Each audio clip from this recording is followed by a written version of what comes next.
आज जो हम वीडियो में बातें करेंगे वो ETF के रिगार्डिंग बातें करेंगे। जो ETF लवर है, जो मार्केट को लेके सीरियस है, दो पैसा बनाना चाहते हैं, तो उनसे मेरी गुजारिश है कि वो रुकें और जो ऑप्शंस फ्यूचर वाले हैं, जो बिल्कुल एकदम जुआ खेलने के चक्कर में पड़े रहते हैं, वो इस वीडियो से तुरंत भाग जाएं। जी हाँ दोस्तों, आज के वीडियो में हम आपसे बात करने वाले हैं ऑयल एंड गैस ETF के बारे में, जिसका नाम है ICICI prudential oil and gas ETF। तो आज हम इसके बारे में बात करेंगे और आपको बताने की कोशिश करेंगे कि इसके अंदर जो एक बहुत बढ़िया तेज़ी आज दिखाई दी, वो क्या हमारे लिए एक फंसाने का जाल है या अब यहाँ से तेज़ी बनने की संभावना है। इस संदर्भ में हम बात करेंगे। इससे पहले वीडियो से आगे बढ़ूँ, आप लोगों से गुजारिश है, अगर आपने अभी तक चैनल को सब्सक्राइब नहीं किया है तुरंत सब्सक्राइब कर लो, बेल बटन दबा दो, क्योंकि इस तरीके के इन्फॉर्मेटिव वीडियोस मैं डेली लेकर आता रहता हूँ ताकि आप उससे बेनिफिट उठा सकें। तो आपके सामने एक चार्ट आ रहा होगा। आज जो है पत्थर पे दूब जम गया है। यूपी में एक कहावत है, जब कोई अनोखी सी चीज़ होती है तो कहते हैं कि पत्थर पे दूब जामा है। दूब मतलब घास, वो भी पत्थर के ऊपर। ठीक है, बहुत रेयर कॉम्बिनेशन होता है। ये कहावत इसलिए बोली जाती है क्योंकि उसकी अपेक्षा नहीं होती है। आप आज देखेंगे कि FIs ने 9,500 करोड़ के आसपास की कैश में बाइंग की है। जी हाँ दोस्तों, कंसिस्टेंट सेलिंग कर रहे थे, आज बाइंग की।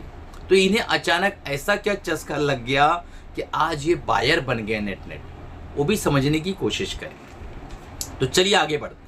सबसे पहले जो आज का हमारा ETF है, ऑयल आई ETF, इसका शॉर्ट फॉर्म है ICICI prudential oil and gas जो है इसका नाम है। इसको मैनेज करता है। इसका प्राइस चल रहा है 11 रुपया 5 पैसा और आज लगभग 2.9% के आसपास इसने तेजी दर्ज कराई है। तो बहुत सारे ETF जो लवर्स हैं वो ये सोच रहे होंगे कि इसके अंदर हम बाय कर लें, या अगर एंट्री करें तो कैसे करें, किस तरीके से हम इसके अंदर पोजीशन बनाएं, किस तरीके से एंट्री बनाएं कि हमें भी दो पैसा मिल जाए।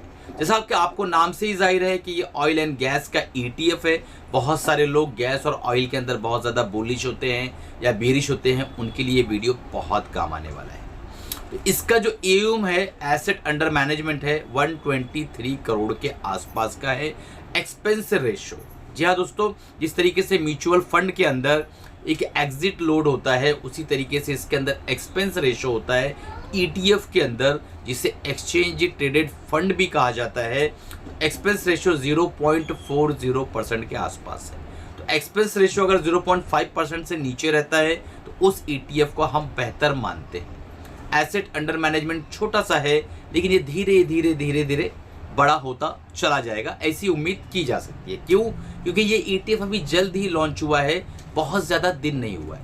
अब इसकी कंपोजिशन के बारे में अगर हम बात करें तो आपको दिखाई देगा कि इसके अंदर सबसे ज़्यादा अप्रॉक्सीमेट 33% के आसपास रिलायंस है। उसके बाद ONGC है 15% के आसपास, BPCL है 9% के आसपास, गेल है 8% के आसपास, IOC है 8% और हिंदुस्तान पेट्रोलियम है 5.5%। जितने भी मैं नाम ले रहा हूं, कोई बाय सेल रिकमेंडेशन नहीं है।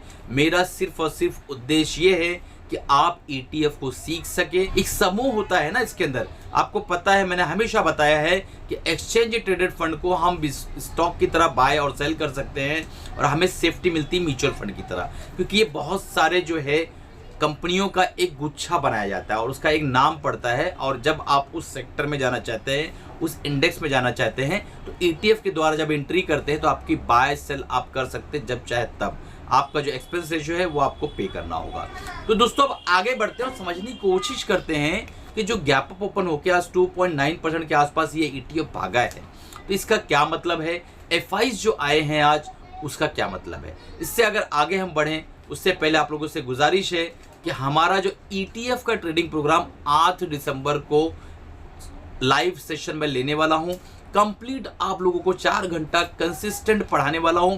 ETF की हमारी कोड स्ट्रैटेजी सिखाने वाला हूं और ये बताने वाला हूं कि किस तरीके से ETF की इस स्ट्रैटेजी को सीख के आप अल्फा जनरेट कर सकते हैं, किस तरीके से आप दो पैसा बना सकते हैं और एक पैरेलल इनकम जनरेट कर सकते हैं।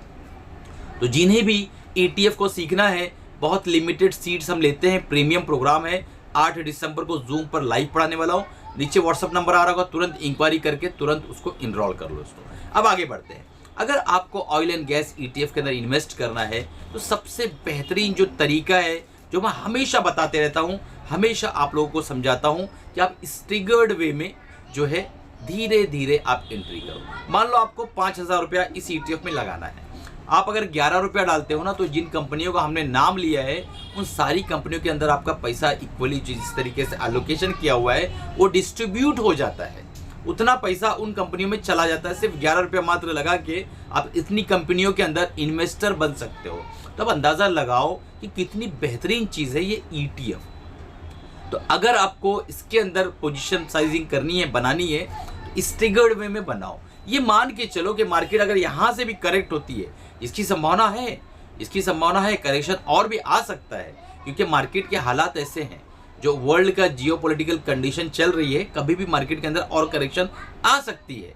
महाराष्ट्र का इलेक्शन हमारे फेवर में आया, मार्केट के जितने भी प्लेयर्स हैं उनके फेवर में आया है, बट करेक्शन अभी भी आ सकती है। ठीक है, तो अब जो है यहाँ से अगर आप प्रिपेयर हैं कि 11 रुपये से अगर ये 7 रुपये पे आता है, 8 रुपये पे आता है, तो भी हमारे पास पैसा रहेगा। आपका रिस्क मैनेजमेंट अगर आप ऐसा करते हैं तो आपके लिए धीरे धीरे एक अच्छा मुनाफा बना के देगा। लेकिन अगर आप ये सोचते हैं कि पूरा पैसा लेके आप 11 रुपये के आसपास जो प्राइस अभी चल रहा है आपने ऑयल ETF के अंदर डाल दिया, काफ़ी चांसेस है कि अगर ये करेक्ट करता है, नीचे की तरफ आता है, तो आप जो है फंस जाओगे, ऊपर के लेवल पे पड़े रहोगे। फिर काफ़ी दिन तक आपको यहाँ इंतज़ार करना पड़ सकता है। क्यों? क्योंकि मैंने हमेशा बताया है, मेरे स्टूडेंट्स को भी मैं सिखाता रहता हूँ कि अगर आप किसी पर्टिकुलर थीमेटिक ETF में जाते हैं, PSU में, ऑयल में, ऑटो में, किसी ऐसे ETF में जाते हो जो थीम पर चलती हो, तो उसमें आप काफ़ी दिनों तक भी अटक सकते हैं। तो अगर आपका धैर्य है, पेशेंस है, प्रॉपर रिस्क मैनेजमेंट करके आप एंट्री करते हो, तो आपको इस मार्केट में कोई हरा नहीं सकता है। अब बात करते हैं FIs बाइंग क्यों कर रहे हैं। FIs को ऐसा लगता है कि मार्केट काफ़ी करेक्ट हो चुकी है। जैसा कि आपने देखा कि निफ्टी काफ़ी करेक्ट हो चुकी है, तो 2 पॉसिबिलिटीज़ है, 2 सिनेरियो है। या तो ये ऊपर की तरफ लेके जाके वहाँ हमें वापस अटका के फिर नीचे लेकर आ जाए, क्योंकि देखो जब बेचते हैं तो कैस्केडिंग इफेक्ट पड़ता है, नीचे फिर बेचे और नीचे और बेचे और नीचे और बेचे और नीचे।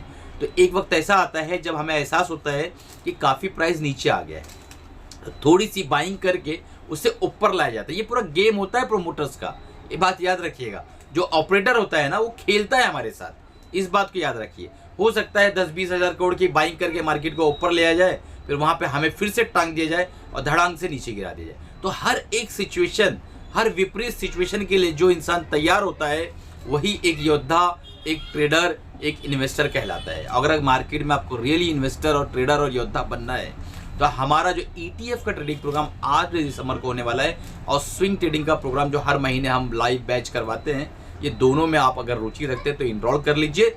हमारा फ्री टेक्निकल एनालिसिस का कोर्स चलता है, नीचे डिस्क्रिप्शन में लिंक है व्हाट्सअप का, आप वो लिंक से ज्वाइन कर लीजिए। बिल्कुल फ्री में कैंडलस्टिक पैटर्न जिसका लोग 10-10 हज़ार चार्ज करते हैं, हम फ्री में सिखाते हैं। ठीक है दोस्तों, तो अगर आप स्विंग करना चाहते हैं तो उसको इनरोल कर लीजिए। ETF करना चाहते हैं, नीचे व्हाट्सअप नंबर है, तुरंत कॉन्टेक्ट करिए। आज का वीडियो कैसा लगा हो बताइए। अगर अच्छा लगा हो लाइक करिए, कमेंट करिए। अब अगर आपके मन में कुछ सवाल है तो कमेंट करिए, ताकि आपके दे सके। और आप व्हाट्सएप पे भी आप पूछ सकते हैं।